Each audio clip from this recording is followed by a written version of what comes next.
युवराज Dongre news, सत्य, स्पष्ट, निर्भीड. मराठा समाजाला खरंच आरक्षण मिळालं का? मराठा समाजाला खरंच आरक्षण मिळालं का? जसं कुणबी भावांना आरक्षण आहे, सवलती आहे शिक्षण क्षेत्रामध्ये, तसं मराठा बांधवांना सवलती आहे का? की जरांगे पाटील यांनी 30 मेला जे आंतरराष्ट्रीय उपोषण केलं हे नाटक होतं की खरं होतं? का एका दिवसाचं उपोषण कसं आणि जे ज्या मागण्या आहे ह्या पूर्ण झाल्या की नाही झाल्या, की बस सगळं चर्चा आहे सोशल मीडियावर बेवकूफ बनवून राहिले. देवेंद्र फडणवीसच्या सरकारनं जरांगे पाटीलला बेवकूफ बनवलं की हे जे आरक्षण आहे हे टिकणार आहे की नाही, का हे सुटणार आहे. या व्हिडिओच्या माध्यमातून जाणून घेऊया. हा व्हिडिओ शेवटपर्यंत बघा. नवीन असाल तर लाईक आणि चॅनलला सबस्क्राईब करायला विसरायचं नाही. फेसबुक वर फॉलो करायला विसरायचं नाही. 30 मेला आंतरराष्ट्रीय जे उपोषण झालं होतं जरांगे पाटीलने केलं होतं, हे उपोषणामध्ये त्यांनी प्रमुख मागण्या होत्या त्यांच्या, ज्या प्रमुख मागण्या आम्हाला पूर्ण करा असं त्यांचं मत होतं आणि आम्हाला कुणबी प्रमाणपत्र द्या आणि आमच्या लेकरांना आरक्षण हे शिक्षणासाठी पाहिजे, नाही तर काही आम्हाला आरक्षणाची गरज नाही असं त्यांचं वक्तव्य राहते. पण गोष्ट इथं संपत नाही. जे 30 मेला जे आंतरराष्ट्रीय जे उपोषण झालं त्या उपोषणामध्ये दिवसभर उन्हातान्हात बसले ते आणि उपाशी बसले होते जरांगे पाटील आणि सरकारला म्हटलं त्यांनी की लवकरात लवकर त्यांनी आमच्या मागण्या पूर्ण कराव्या, नाही तर आम्ही वेगळ्या पद्धतीचं हे जे आरक्षण आहे हे तीव्र होणार आहे, जे आंदोलन हे तीव्र होणार आहे.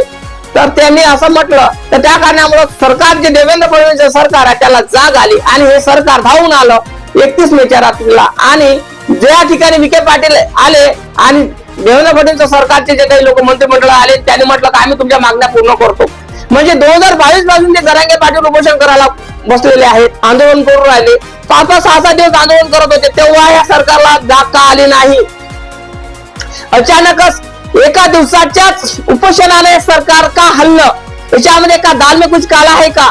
खरंच जे आता ओबीसीतून जे आरक्षण मिळणार आहे, ओबीसीतून जे आरक्षण मिळणार आहे हे का शेवटपर्यंत राहणार आहे की टिकणार आहे की नाही, का हे सरकार आहे तोपर्यंतच राहणार? हा व्हिडिओच्या माध्यमातून जाणून घेऊया. तुम्हाला माहितच आहे जरांगे पाटील 2022 पासून उपोषण करून राहिले, आंदोलन करून राहिले. आंतरवालीला किती वेळा आंदोलन केलं त्यांनी, मुंबईला आंदोलन केलं आणि ते 2 ते 3 दिवस 4 दिवस 5 दिवस असं त्याचं आंदोलन करत होतं, तरी सरकारला जाग आली नाही. मग सरकारने अचानकच कसं 1 दिवसच उपोषण केलं आणि सगळं जरांगे पाटीलच्या मागण्या पूर्ण केल्या. याच्यामध्ये काय वाटतं तुम्हाला? राजकारण वाटतं का? काय वाटतं कमेंट करून तुम्हीच सांगा.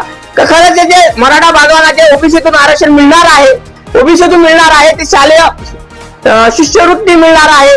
जे जे शिक्षणामध्ये ओबीसी बांधवांना आरक्षण आहे तेवढंही आरक्षण आता आपल्या मराठा बांधवांच्या घरा जे शाळेमध्ये त्यांना पाहिजे जे आरक्षण ते आरक्षण आता त्यांना मिळणार आहे. पण जे आरक्षण मिळत आहे हे टिकणार आहेत का? कुठपर्यंत राहणार आहे आरक्षण? का देवेंद्र फडणवीस सरकार आहे तोपर्यंत आरक्षण राहणार का? मग समाप्त होणार आहे का? का बस जरांगे पाटीलला देवेंद्र फडणवीस फक्त एक चॉकलेट दिलं, गांजा दिलं शांतता होण्यासाठी? का हे सरकार जिम्मेदार राहील काय त्याच्यामध्ये? खरंच कारण सोशल मीडियामध्ये तुम्ही बघून राहिले की मराठ्यांना आरक्षण मिळालं, शिष्यवृत्ती मिळणार आहे, त्यांच्या लेकरांना जे जे शाळेमध्ये जे जे सवलती पाहिजे सगळ्या गोष्टी मिळणार आहे असं सोशल मीडियावर व्हायरल होऊन राहिलेलं आहे. तर खरंच तुम्हाला असं वाटते का की खरंच जरांगे पाटीलला आरक्षण मिळालं, मराठा बांधवांना आरक्षण मिळालं? फक्त हे सोशल मीडियाच्या मर्यादित तुम्हाला माहित आहे कसे दररोज व्हिडिओ व्हायरल होतात, दररोज काही ना काही व्हायरल होतात, न्यूज व्हायरल होतात.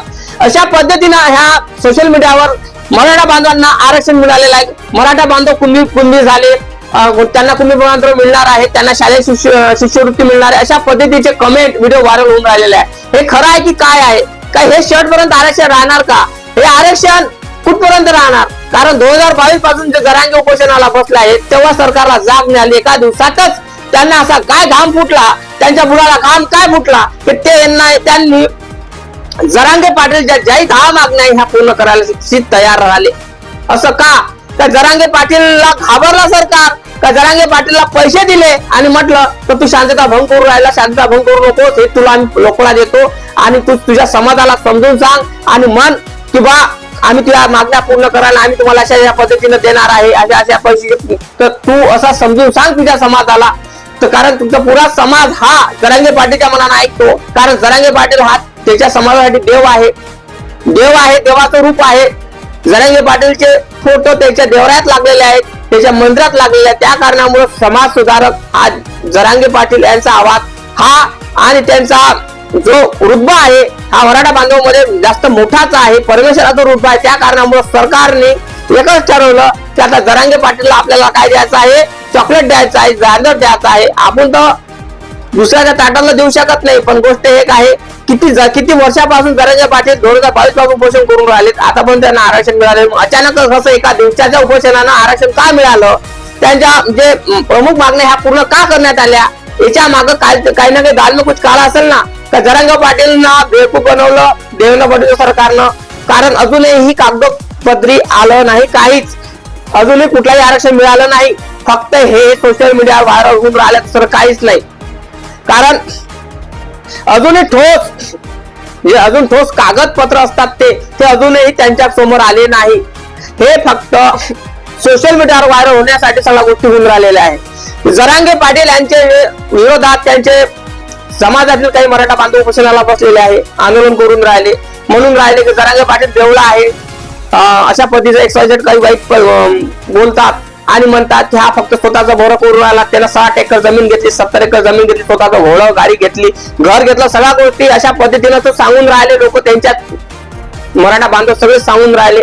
अशा पद्धतीने मी तुम्हाला एक सांगू शकतो, हे खरं आहे की खोटं आहे नक्की कमेंट करून तुम्ही सांगा. आणि जरांगे पाटीलने जे आरक्षण दिलं आहे हे सगळं साफ खोटं आहे आणि मिळणार नाही मराठा बांधवांना आरक्षण, मी तुम्हाला आताही सांगतो. आणि मिळाले तर ते शहर टिकणार नाही.